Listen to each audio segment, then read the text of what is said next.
শেখ হাসিনা দেশকে অস্থির করে তোলার চেষ্টা চালাতে পারে, নজর রাখছে সরকার। আওয়ামী লীগের লকডাউন কঠোর হাতে প্রতিহতের ঘোষণা প্রেস সচিবের। ট্রাইব্যুনালের সামনে সভা সমাবেশ নিষেধ, সুপ্রিম কোর্ট ও আশপাশে বহিরাগত প্রবেশে নিষেধাজ্ঞা, সকল ধর্মীয় প্রতিষ্ঠানে নিরাপত্তা জোরদার।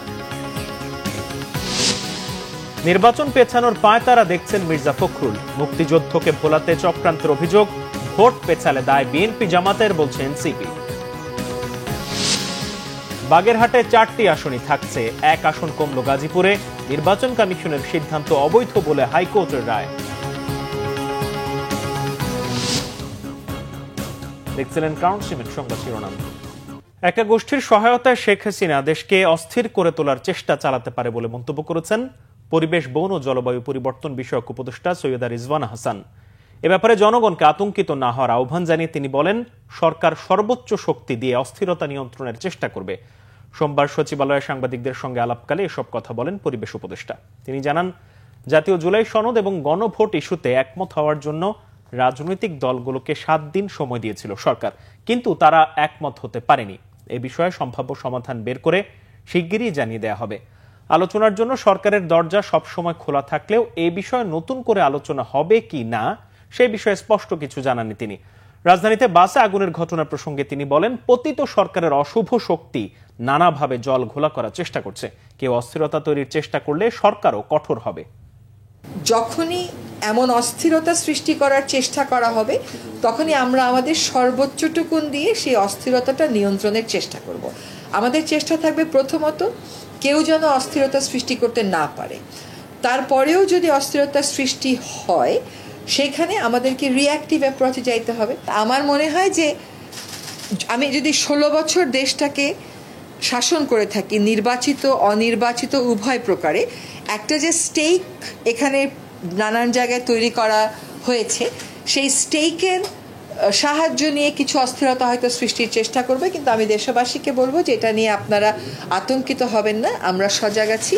কার্যক্রম নিষিদ্ধ আওয়ামী লীগের আগামী 13 নভেম্বরের বৃহস্পতিবারের লকডাউন কর্মসূচি কঠোরভাবে মোকাবিলার হুঁশিয়ারি দিয়েছেন প্রধান উপদেষ্টার প্রেস সচিব শফিকুল আলম। ফেসবুক পোস্টে তিনি এই হুঁশিয়ারি দেন।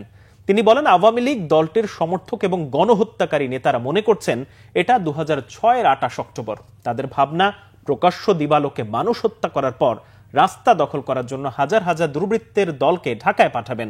প্রেস সচিব বলেন, কিন্তু দুঃখের বিষয়, এটি নতুন বাংলাদেশ। নিষিদ্ধ রাজনৈতিক বা সন্ত্রাসী সংগঠনগুলোর যে কোনো বিক্ষোভের চেষ্টা আইনের পূর্ণ শক্তির সঙ্গে মোকাবিলা করা হবে। বলেন, জুলাই বিপ্লবীদের ধৈর্য পরীক্ষা করবেন না। মনে রাখতে হবে, ভয় ও দখলদারিত্বের সময় নেই। সুপ্রিম কোর্ট কম্পাউন্ড, আন্তর্জাতিক অপরাধ ট্রাইব্যুনাল, অ্যাটর্নি জেনারেলের কার্যালয়, সুপ্রিম কোর্ট বার অ্যাসোসিয়েশন ভবন ও সংশ্লিষ্ট এলাকার সার্বিক নিরাপত্তা নিশ্চিতে জাতীয় ঈদগাহ মাঠে বহিরাগতদের প্রবেশ নিষিদ্ধ করেছে কোর্ট প্রশাসন।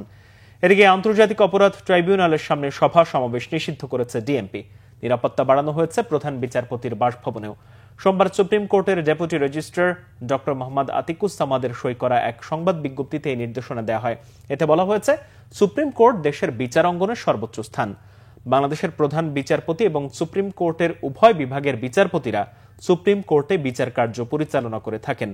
এছাড়া দেশের বহুল আলোচিত গুরুত্বপূর্ণ বিভিন্ন মামলার নথি সহ কয়েক লাখ মামলার নথি এই কোর্টে রক্ষিত আছে। সম্প্রতি লক্ষ্য করা যাচ্ছে, বাংলাদেশ সুপ্রিম কোর্টের মালিকানাধীন জাতীয় ঈদগাহ মাঠ ও প্রধান বিচারপতির সুপ্রিম কোর্টে প্রবেশের জন্য ব্যবহৃত মূল ফটক সংলগ্ন ফোয়ারা এলাকায় বহিরাগত ও অপরিচিত লোকজনের আনাগোনা বেড়েছে। এটা বাংলাদেশ সুপ্রিম কোর্ট ও আন্তর্জাতিক অপরাধ ট্রাইব্যুনালের নিরাপত্তার জন্য হুমকি স্বরূপ।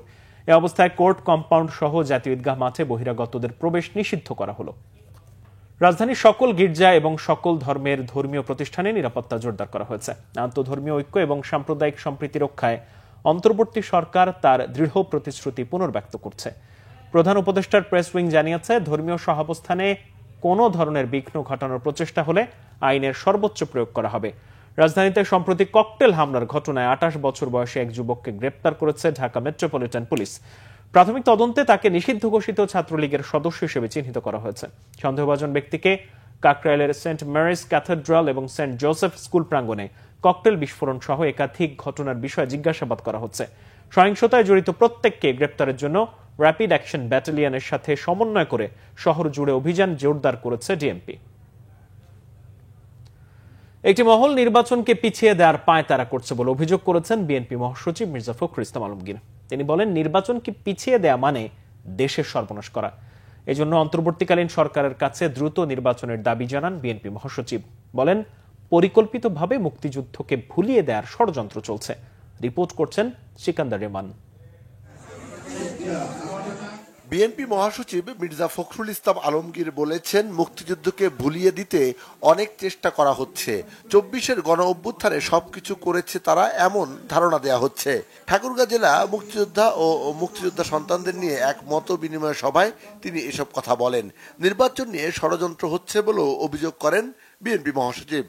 নির্বাচনকে পিছিয়ে দেওয়া, সেই নির্বাচনকে পিছিয়ে দেওয়া মানে আমাদের সর্বনাশ হওয়া, এই দেশের সর্বনাশ হওয়া। কারণ এখন একটা নির্বাচিত সরকার খুব দরকার। এই সরকারটা এখন তাড়াতাড়ি নির্বাচন করবে। আমরা চাই যে অন্তর্বর্তীকালীন সরকার আমরা সম্মান করি, শ্রদ্ধা করি, তিনি অতি দ্রুত আর কোন কাল বিলম্ব না করে নির্বাচন তফসিল ঘোষণার ব্যবস্থা করবেন, দেশে একটা নির্বাচিত সরকার প্রতিষ্ঠা করবেন। এদিকে বিএনপি চেয়ারপারসনের গুলশান কার্যালয়ে ২৪-এর গণ অভ্যুত্থান নিয়ে জাসাসের এক প্রকাশনা অনুষ্ঠানে বিএনপির স্থায়ী কমিটির সদস্য ডক্টর আব্দুল মঈন খান জানান, ২৪-এর জুলাই গণ অভ্যুত্থান কারো একক কৃতিত্ব নয়, সবাই সম্মিলিতভাবেই স্বৈরাচারকে বিদায় করেছে। এটা ঠিক ৫ই অগাস্টের ছাত্ররা অগ্রভাগী ছিল। আমি একটা উদাহরণ দিই, খুব সাধারণ একটা উদাহরণ, যে ফুটবল কিন্তু ১১ জন প্লেয়ার খেলে, কিন্তু গোল হয়তো একজনই করে। তার অর্থ এটা নয় যে বাকি ১০ জন সেই খেলাটি খেলেনি, এটা কিন্তু ঠিক না। কাজে যারা এই আন্দোলনকে যদি কেউ ছাত্রদের হাতে কেন্দ্রীভূত করে দিতে চান, আমি সেটা নিষেধ করব না, কিন্তু আমি বিন্দুভাবে বলবো সেটা হয়তো সঠিক বিশ্লেষণ নাও। আগামী দিনে কল্যাণমুখী রাষ্ট্র প্রতিষ্ঠায় অব্যাহত প্রচেষ্টার কথাও জানান বিএনপি নেতারা। উপস্থাপন করেছেন সিকান্দার রেমান, বাংলাভিশন, ঢাকা। বিএনপি চেয়ারপারসনের পররাষ্ট্র বিষয়ক উপদেষ্টা কমিটির বিশেষ সহকারী ইশরাক হোসেন বলেছেন, বিএনপি কখনো ক্ষমতার লোভে বাংলাদেশ ও জনগণের স্বাধীনতা বিসর্জন দেয়নি। সোমবার ঢাকা মহানগর দক্ষিণ ওয়ারী থানার ৩৮ নং ওয়ার্ড আয়োজিত প্রয়াত বীর মুক্তিযোদ্ধা সাদেক হোসেন খোকার ৬ষ্ঠ মৃত্যুবার্ষিকী উপলক্ষে স্মরণ সভা ও দোয়া মাহফিলে এসব কথা বলেন তিনি। দলের মধ্যে প্রতিযোগিতা থাকবেই উল্লেখ করে ঢাকা ৬ আসনে বিএনপির মনোনীত প্রার্থী ইশরাক হোসেন বলেন, দল যাকেই মনোনয়ন দেবে জাতীয় নির্বাচনে তাকেই জয়ী করতে কাজ করবে নেতাকর্মীরা। বিগত ১৭ বছরে বিএনপি নেতাকর্মীদের নানা অত্যাচার সহ্য করতে হয়েছে বলেও জানান বিএনপি নেতা ইশরাক হোসেন। এ সময় বীর মুক্তিযোদ্ধা প্রয়াত সাদেক হোসেন খোকার বর্ণাঢ্য রাজনৈতিক জীবন নিয়ে আলোচনা করেন বক্তারা। লালসা বা অন্য কোনো ক্ষমতার লোভে বাংলাদেশের এবং জনগণের স্বাধীনতাকে বিসর্জন দেয় নাই, না দিয়ে আন্দোলন সংগ্রামের লড়াইয়ের পথই বেছে নিয়েছে। আমাদের মাঝে প্রতিযোগিতা থাকবে, এটা স্বাভাবিক, এটা কোনো অস্বাভাবিক বিষয় নয়। যে আমাদের মাঝে চূড়ান্তভাবে দলের নমিনেশন পাক না কেন, এই আসনটি আমরা দলকে উপহার দিতে চাই, আপনাদেরকে সাথে নিয়ে। নির্বাচন পেছালে দায় বিএনপি জামাতকে নিতে হবে, মন্তব্য এনসিপির মুখ্য সমন্বয়ক নাসির উদ্দিন পাটোয়ারির। জুলাই সনদ ও গণভোট প্রশ্নে দু দলকে আহ্বান জানিয়েছেন দ্রুত সমাধানে আসতে। আর দুই দলই আওয়ামী লীগের শীর্ষ সন্ত্রাসীদের আশ্রয় দিচ্ছে বলে অভিযোগ করেছেন এনসিপির যুগ্ম আহ্বায়ক সরওয়ার তুষার। নির্বাচনের আগে দেশে সংঘাতের চেষ্টা চলছে বলে শঙ্কা তার। রিপোর্ট আসমা আক্তার নুপুরের। সোমবার বিকেলে জাতীয় নাগরিক পার্টি এনসিপির অস্থায়ী কার্যালয়ে হয় জুলাই সনদে শ্রমিক শ্রেণীর রাজনৈতিক অবমূল্যায়ন শীর্ষক আলোচনা। আলোচনায় দলের যুগ্ম আহ্বায়ক সরওয়ার তুষার বলেন, জুলাই সনদের বিষয়ে সরকার নিষ্ক্রিয়। আবারও অভিযোগ করেন, রাজনৈতিক দলগুলোর সাথে সাপলুডু খেলা হচ্ছে। কিভাবে অন্তর্বর্তী সরকার এই যে লিপ সার্ভিসিং দিচ্ছেন আমাদের প্রধান উপদেষ্টা, শ্রেষ্ঠ নির্বাচন করবেন। আপনি ভাই শ্রেষ্ঠ নির্বাচন করার দরকার নাই, একটা সুষ্ঠু নির্বাচন করেন। সুষ্ঠু নির্বাচনে পরিবেশিত দেখতে পাচ্ছি না। সহিংস পরিস্থিতি, এরকম একটা বাজে পরিস্থিতি তৈরি হয়ে আছে এবং যারা পেশি শক্তি নির্ভর রাজনীতি করতে চায় না তাদেরকে আপনারা কিভাবে আশ্বস্ত করবেন? এই অন্তর্বর্তী সরকার আশ্বস্ত করার মতো কোনো কিছু আপনারা করতে পারছেন না। এবং আমরা যতই দিন যাচ্ছে আমাদের মধ্যে এই বিশ্বাস দৃঢ় থেকে দৃঢ়তর হচ্ছে, এই সরকারের যে উপদেষ্টা পর্ষদ, যে উপদেষ্টারা আছেন, তারা এই জটিল পরিস্থিতি মোকাবেলা করার ক্ষেত্রে, ডিল করার ক্ষেত্রে চরমভাবে অযোগ্য এবং তাদের মারাত্মক রকমের অদক্ষতা আছে। দলের মুখ্য সমন্বয়ক নাসির উদ্দিন পাটোয়ারি বলেন, জুলাই সনদ বাস্তবায়নে বিএনপি জামাতকে দায়িত্ব নিতে হবে। ওনারা বলল যে ওনারা স্বাক্ষর করবে, কিন্তু বাস্তবায়নের দিক কি সেটা হলো পরে দেখা যাবে। তো বিএনপির মনে মনে ছিল যে স্বাক্ষরটা করে দেই, দ্রুত যদি ফেব্রুয়ারিতে ইলেকশনটা নামিয়ে নিতে পারি, সংসদে গিয়ে আর এই জুলাই সনদের কি দেখব সেটা আমরা পরে দেখে নিব, অর্থাৎ বাস্তবায়ন করব না। অর্থাৎ 90তে যে পরিস্থিতি তারা কায়েম করেছিল সেই পরিস্থিতির দিকে তারা হাঁটলো। আর জামায়াত চিন্তা করলো যে স্বাক্ষরটা করে দিয়ে এর মধ্যে যদি গণভোট নিয়ে একটু মাঠে নামতে পারি, তাহলে দাঁড়িপাল্লা যদি 2-3টা ভোট বাড়ে তাহলে সমস্যা কোথায়? জুলাই সনদ বাস্তবায়ন না হয়, জুলাই সনদের আইনি ভিত্তি না হয়, তাহলে কিন্তু ইলেকশন যদি পিছিয়ে যায়, আপনারা দুই দল ইতিহাসে ইলেকশন পিছানোর জন্য দায়ী থাকবেন। বিএনপি সনদে নোট অব ডিসেন্ট ঢোকানোর পায়তারা করলে জনগণকে সাথে নিয়ে রাজপথে নামার হুঁশিয়ারিও দেন নাসিরউদ্দিন পাটোয়ারি। আসমা আক্তার, নূপুর, বাংলা ভিশন, ঢাকা। মঙ্গলবারের সমাবেশ থেকে দেশ ও জাতিকে নির্দেশনা দেবে জামাত। সরকারের জন্য থাকবে একটি বার্তা, জানিয়েছেন জামাত ইসলামের সহকারী সেক্রেটারি জেনারেল হামিদুর রহমান আজাদ। বিকেল ব্রিফিংয়ে এই কথা জানান তিনি। এবার ওনারা প্রকাশ্যে এটা বলে দিলেন যে আমরা জামাতের সাথে বসবো না, ভালো কথা। তা আমরাও প্রকাশ্যে বলে দিলাম যে আপনারা ডাকেন, আমরা যাব। তো ওনারা সেই ডাকটা দিতে পারেন না। সংবিধানের কথা যে আপনারা ওঠাচ্ছেন, এই সরকার কি সংবিধানের ভিত্তিতে গঠিত হয়েছে? তাহলে আপনি সরকার অবস্থান কোথায় যাবে? সুতরাং এই জায়গায় হাত দিতে গেলে বহু ধরনের জটিলতা তৈরি হবে। তো কারো যদি স্বচ্ছ পরিচ্ছন্ন মন মানসিকতা দেশের জন্য, দেশের ভবিষ্যতের জন্য তৈরি হয়, মৌলিক সংস্কারের দিকে এসে আসলে আমাদের সমাধানের দিকে যেতে হবে। জটিলতা তৈরি করা, সংবিধানের প্রসঙ্গে নেই সমাধানের পথকে রুদ্ধ করে দেয়া, আলটিমেটলি তারা ফেব্রুয়ারিতে নির্বাচন চায় কিনা এই প্রশ্ন তৈরি হয়ে যাবে। জুলাই সনদ বাস্তবায়ন ও সংবিধান বিষয়ে সৃষ্ট বর্তমান রাজনৈতিক সংকট সরকার তৈরি করেছে বলে অভিযোগ করেছেন নাগরিক ঐক্যের সভাপতি মাহমুদুর রহমান মান্না। গণতন্ত্রের প্রতীক শহীদ নূর হোসেন দিবস উপলক্ষে সোমবার সকালে ঢাকা রিপোর্টার্স ইউনিটিতে আয়োজিত আলোচনার অনুষ্ঠানে তিনি কথা বলেন নির্বাচন হবে কি না সে প্রশ্নে প্রধান উপদেষ্টা দিন দিন তার জনপ্রিয়তা হারিয়ে ফেলছেন। মাহমুদুর রহমান মান্না আরো জানান, সরকারকেই দায়িত্ব নিয়ে রাজনৈতিক দলগুলোর সাথে আলোচনার ভিত্তিতে জুলাই সনদ বাস্তবায়ন ও সংবিধান সংস্কার বিষয়ে উদ্ভূত সমস্যার সমাধানে আসতে হবে। গণতন্ত্র প্রতিষ্ঠা রুখে দিতে এখনো ষড়যন্ত্র চলছে, তবে দেশের মানুষ তা বাস্তবায়ন হতে দেবে না বলেও মনে করেন ডাকসুর সাবেক এই ভিপি। তোমরা ঠিকঠাক করো না, যদি পারো তখন আমরা দেখবো। তাহলে 8 মাস ধরে ফাজলামিগুলো করলেন কেন? এই যে 8 মাস ধরে তারা করলো, এগুলো দরকার ছিল তাই? 8 মাস ধরে করবার পরে এই কথা বললেন কেন? মানুষ এখন তাদের উপরেও অসন্তুষ্ট। বাংলাদেশে আরামে আছে কি, আনন্দে কি আছে? প্রতিদিন যদি এরকম অনিশ্চয়তা থাকে তাহলে সেই দেশ তো ভালো পথে যেতে পারে না। আমরা বলছি এটাও হচ্ছে আমাদের সেই অস্থিরতার প্রকাশ। আমি ব্যক্তিগতভাবে এটা বলবো, আজকের যে সংকট, সেই সংকট এই সরকার তৈরি করেছে। বাগেরহাটের 4টি সংসদীয় আসনকে কমিয়ে 3টি করে জারি করা নির্বাচন কমিশনের গেজেট অবৈধ ঘোষণা করেছে হাইকোর্ট। এই সংক্রান্ত রুলের চূড়ান্ত শুনানি সোমবার এ আদেশ দেয় হাইকোর্ট। এর ফলে বাগেরহাটের আসন আগের মতোই 4টি থাকবে। এছাড়া গাজীপুরের একটি আসন কমানোরও আদেশ দিয়েছে হাইকোর্ট। 2025 সালের 30 জুলাই বাগেরহাটের আসন 4টি থেকে কমিয়ে 3টি আসন নির্ধারণ করে নির্বাচন কমিশন। পরে এ নিয়ে গেজেট জারি করে। এর বিরুদ্ধে উচ্চ আদালতে গেলে শুনানি শেষে সোমবার এ আদেশ দিয়েছে উচ্চ আদালত। বাতিল করেছিল নির্বাচনী আসন 98 এবং 198কে যোগ করেছিল গাজীপুরে। 198টিকে এলিমিনেট করে 96 আসন সংখ্যা 98 যেটা, সেটাকে পুনর্বহাল করা হয়েছে। খতিয়ে দেখে আদালত মনে করেছেন যে সিদ্ধান্ত দিয়েছে নির্বাচন কমিশন সেটা আইনের ব্যত্যয় ঘটিয়ে দিয়েছেন। সুতরাং আদালত এটা স্যাটিসফাইড করে বাগেরহাটের 4টি সিট পুনর্বহালের জন্য আদেশ প্রদান করেছেন। পুরান ঢাকার ন্যাশনাল মেডিকেল ইনস্টিটিউট হাসপাতালের সামনে গুলিতে নিহত ব্যক্তির বিস্তারিত নাম পরিচয় জানা গেছে। সকাল 10:30টার দিকে এই ব্যক্তিকে গুলিবিদ্ধ অবস্থায় পড়ে থাকতে দেখা যায়। পুলিশ বলছে নিহত ব্যক্তি তারিক সাইফ মামুন তালিকাভুক্ত শীর্ষ সন্ত্রাসী। একসময় আরেক শীর্ষ সন্ত্রাসী সানজিদুল ইসলাম ইমনের সহযোগী ছিলেন। তবে অপরাধ জগতের নিয়ন্ত্রণকে কেন্দ্র করে দীর্ঘদিন ধরেই বিরোধ চলছিল তাদের মধ্যে। মহিবুল্লাহ মহিবের রিপোর্টে বিস্তারিত। পুরান ঢাকার ন্যাশনাল মেডিকেল ইনস্টিটিউট হাসপাতালের সামনের সিসিটিভির এই দৃশ্য। এতে দেখা যায় মামুন দৌড়ে পালানোর চেষ্টা করছেন, তখন দুই ব্যক্তি খুব কাছ থেকে তাকে গুলি করে। ঘটনাটি ঘটে 3 থেকে 4 সেকেন্ডের মধ্যে। গুলি করার পরপরই দুই ব্যক্তি ঘটনাস্থল ত্যাগ করে। গণতন্ত্রে ঠাস ঠাস করে খালি আওয়াজ করছে, আমরা তো দিকে দৌড় 2টা না 3টা আওয়াজ হয়েছে এরকম আর কি। অনেকক্ষণ যাবত এখানে পড়েছিল, সবাই আতঙ্কেতে দৌড়াদৌড়ি করতেছিল।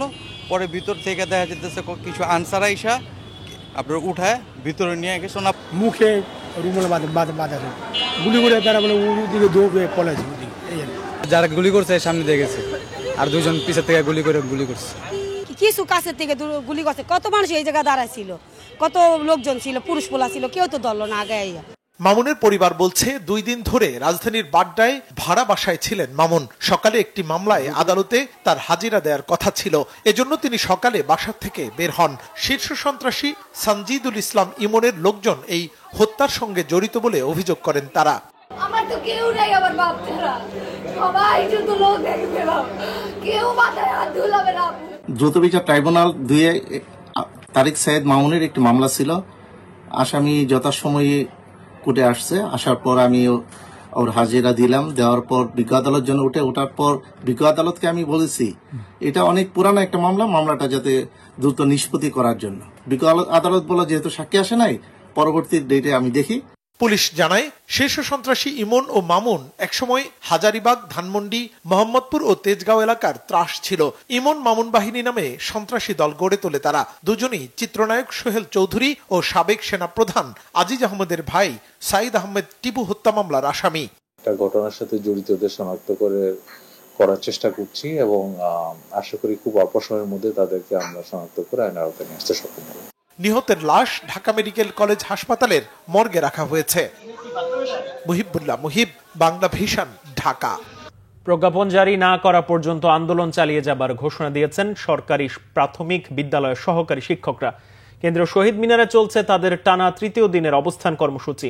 বেতন 10ম গ্রেডে উন্নীত করা সহ 3 দফা দাবি না মানলে তালা কর্মসূচি পালনের হুঁশিয়ারি দিয়েছেন তারা। বিস্তারিত জানাচ্ছেন জিয়া খান। শনিবার থেকে টানা 3য় দিনের আন্দোলনে সরকারি প্রাইমারি স্কুলের সহকারী শিক্ষকরা বেতন 10ম গ্রেডে উন্নতি করা সহ 3 দফা দাবি মানতে সরকারকে বাধ্য করতে চান তারা। আমাদের দাবি হলো 10ম গ্রেড সহকারী শিক্ষকদের এন্ট্রি বাদ ধরে 15 বছর হয়ে গেছে, এখনো প্রথম উচ্চতর গ্রেডটাই পাইনি। আমাদের 10 এবং 16 বছরের যে গ্রেড চেঞ্জ, সেটা সরকার বিভিন্ন রকম প্রহসন দিয়ে সেটা বন্ধ করে রাখছে। প্রাথমিক ও গণশিক্ষা সচিবের আশ্বাস নয়, চান তাদের দাবির বাস্তবায়ন। স্নাতক যারা পাশ করে তারা কিন্তু 10ম গ্রেডে চাকরি করছে, প্রত্যেক ডিপার্টমেন্টে আছে, শুধু আমাদের প্রাথমিক শিক্ষা মন্ত্রণালয়ে এই বৈষম্য। আমরা শিক্ষক, আমরা শ্রেণীকক্ষে পাঠদান করতে আগ্রহী এবং আমরা সেখানে ফিরে যেতে চাই। আর যদি আমাদের কোনো প্রজ্ঞাপন না আসে তাহলে আমরা কঠোর কর্মসূচি গ্রহণ করব, প্রয়োজনে আমরা তালা কর্মসূচি গ্রহণ করব। 13তম গ্রেডে থাকা দেশের প্রায় 4.25 লাখ সহকারী শিক্ষক তুলে ধরেন অমানবিক জীবনের গল্প। 2015 সালের পে স্কেল দিয়ে আজকের 2025 সালে কি সংসার চালানো সম্ভব? প্রতি মাসে ঋণ থাকে আমাদের সন্তানদের শিক্ষা ভাতা 500 টাকা। আমার 2 সন্তান পড়াশোনা করে, এক সন্তানের পেছনে আমার 8 থেকে 10,000 টাকা খরচ। আমরা এখানে সবাই স্নাতকোত্তর এবং বিভিন্ন বিশ্ববিদ্যালয় থেকে পড়ুয়া শিক্ষকরা আমাদের সাথে চাকরিতে আছে, কিন্তু একটা ড্রাইভারের চেয়ে নিচে বেতন পায়। এটা কি আমাদের কি পরিমাণ মেন্টাল টর্চার? দাবি দ্রুত বাস্তবায়ন না হলে কঠোর আন্দোলনে যাবার হুঁশিয়ারি তাদের। আমরা মানতে বাধ্য করব, কারণ এটা আমাদের অধিকার। আমরা এখানে না খেয়ে জীবন দেব, তারপরে এখান থেকে আমরা কোথাও চলে যাব না। শিক্ষকরা বলেন দাবিগুলো শুধু বেতনের নয়, প্রাথমিক শিক্ষার ভিত্তি মজবুত এবং পেশাগত মর্যাদারও। জিয়া খান, বাংলা ভিশন, ঢাকা।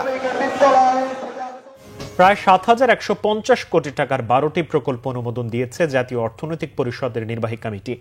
রাজধানীর শেরেবাংলা নগরের প্রধান উপদেষ্টা ডক্টর মোহাম্মদ ইউনূসের সভাপতিত্বে একনিক সভায় এ অনুমোদন দেয়া হয়। ব্যয়ের পুরোটাই সংস্থান হবে সরকারের নিজস্ব তহবিল থেকে। এর মধ্যে 8টি নতুন প্রকল্প, সংশোধিত প্রকল্প 2টি এবং ব্যয় না বাড়িয়ে মেয়াদ বাড়ানো হয়েছে 2টিতে।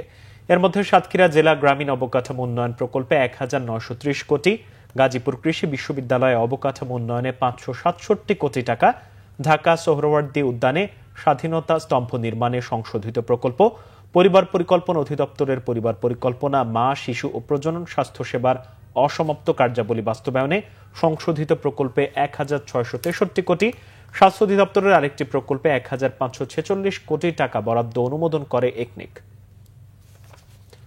জুলাই গণ অভ্যুত্থানের প্রথম শহীদ রংপুরের শিক্ষার্থী আবু সাইদ হত্যা মামলার বিচার কাজ জানুয়ারির মধ্যে শেষ হবে বলে জানিয়েছেন আন্তর্জাতিক অপরাধ ট্রাইব্যুনালের প্রসিকিউটর মিজানুল ইসলাম। আন্তর্জাতিক অপরাধ ট্রাইব্যুনাল 1-এ আবু সাইদ হত্যা মামলার 10ম দিনের সাক্ষ্য গ্রহণ শেষে তিনি এ তথ্য জানান। আজ প্রত্যক্ষদর্শী হিসেবে রেকর্ড করা হয় বেগম রোকেয়া বিশ্ববিদ্যালয়ের শিক্ষার্থী আকিব রেজা খানের জবানবন্দি। এদিকে ট্রাইব্যুনাল 1-এ জুলাই আন্দোলনের রামপুরায় ছাদের কার্নিশে ঝুলে থাকা ব্যক্তিকে গুলি করা সহ 2 জনকে হত্যা মামলায় ডিএমপির সাবেক কমিশনার হাবিবুর রহমান সহ 5 জনের বিরুদ্ধে 5ম দিনের সাক্ষ্য নেওয়া হয়। দেশ ও জাতি গঠনে কোর অব সিগন্যালস এর গৌরবোজ্জ্বল ঐতিহ্য তুলে ধরার পাশাপাশি দেশের সেবায় বিভিন্ন উন্নয়নমূলক কর্মকাণ্ডের প্রশংসা করেছেন সেনাবাহিনী প্রধান জেনারেল ওয়াকারুজ্জামান। দুপুরে যশোর সেনানিবাসে signal training centre and school A core of signals এর বাৎসরিক অধিনায়ক সম্মেলনে অংশ নেন তিনি। কোরের প্রযুক্তিগত উন্নয়ন, গবেষণা, পেশাগত দক্ষতা বৃদ্ধি ও ভবিষ্যৎ পরিকল্পনা সহ বিভিন্ন বিষয়ে কোর অব সিগন্যালস এর অধিনায়ক ও অন্যান্য কর্মকর্তাদের সাথে মতবিনিময় করেন। মহান স্বাধীনতা যুদ্ধে আত্মদানকারী সেনানী সহ সকল বীর মুক্তিযোদ্ধাদের শ্রদ্ধার সাথে স্মরণ করেন। সেনাবাহিনী প্রধান বেলা 12:30টার দিকে STC&S এর অনুষ্ঠানস্থলে পৌঁছালে আর্মি ট্রেনিং অ্যান্ড ডক্ট্রিন কমান্ডের জিওসি, 55 পদাতিক ডিভিশনের জিওসি ও যশোর অঞ্চলের এরিয়া কমান্ডার এবং STC&S এর কমান্ড্যান্ট তাকে অভ্যর্থনা জানান।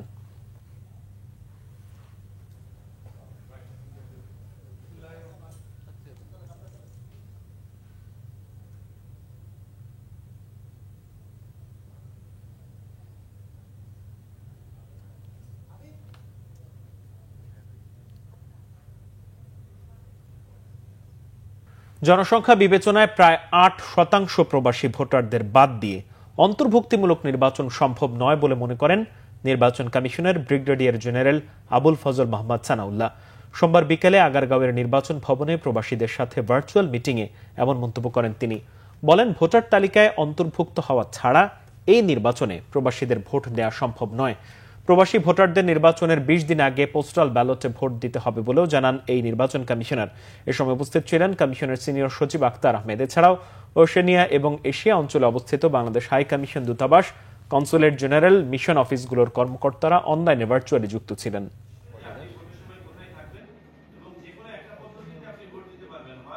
দেশের 7 থেকে 8% প্লাস মাইনাস মানুষ প্রবাসে বাস করেন, তাদেরকে বাদ দিয়ে যে ভোট হয় সেটা কিভাবে অন্তর্ভুক্তিমূলক নির্বাচন হয়? সুতরাং আমরা বলবো যে আমরা আমাদের বলতে পারেন যে অত্যুক্তি, যেটা আমাদের ডেফিসিয়েন্সি ছিল, সেটা কাটিয়ে ওঠার চেষ্টা করেছি। আপনাদের এটা অধিকার, রাইট, আপনাদের ভোট দেওয়া।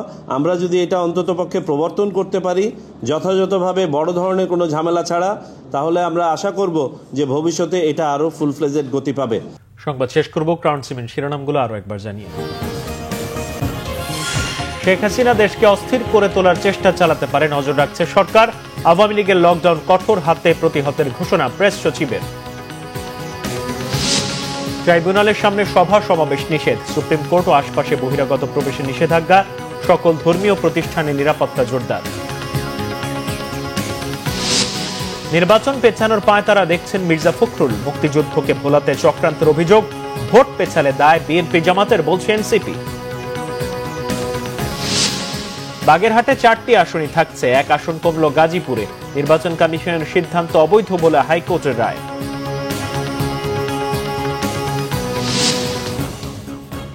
এই ছিল এখনকার মতো, পরের সংবাদ রাত 10:30। এর আগে 9টা রয়েছে নিউজ 20, দেখার আমন্ত্রণ রইল।